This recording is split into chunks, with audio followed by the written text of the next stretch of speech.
కాడికే చీమలు వస్తాయి. గాలొచ్చినప్పుడే తూర్పార పట్టాలి.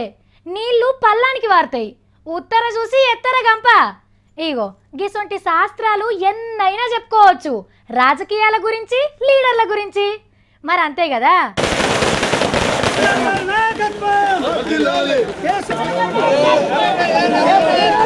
లెక్కకైతే 30 తారీఖు నాడు జరగాలి ఈ సంబరాలు. కానీ ఎలక్షన్లు వెట్టక ముందే సగం సీట్లు గెలిచిండు సీఎం సారు. 12 మందిని ఎన్నుకునేది ఉంటే 6గురిని పోటీ లేకుండానే గెలిపించుకున్నాడు.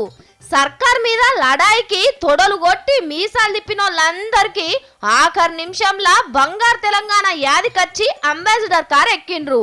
కరీంనగర్ నారదాస్ లక్ష్మన్న బానన్న ఎమ్మెల్సీలు అయిపోయిండ్రు. ఇదివరకే ఆదిలాబాద్, నిజామాబాద్, మెదక్, వరంగల్ గులాబీ జెండాలు ఎగరేసిండ్రు. నల్గొండ, మహబూబ్నగర్, ఖమ్మం, రంగారెడ్డిల ఎలక్షన్లు జరుగుతున్నా ఆడ కూడా మేమే గెలుస్తామని పటాకులు, మిఠాయిలకు ఆర్డర్ ఇచ్చిండ్రట గులాబీ పార్టీలు. కానీ నిలబడతామని టికెట్లు తీసుకున్నోళ్ళు ఆఖరికి పోయి సర్కార్ పార్టీలనే కలిసే వరకు షేయ్ గుర్తోళ్లకు, పచ్చ పార్టీ వాళ్లకు చలికాల వణుకుడు ఎక్కువైందట. మల్లెలచ్చన్ల వరకు కడమ పార్టీలు ఉంటాయా ఉండయా అనే డౌట్ వస్తుందట పబ్లిక్ కు.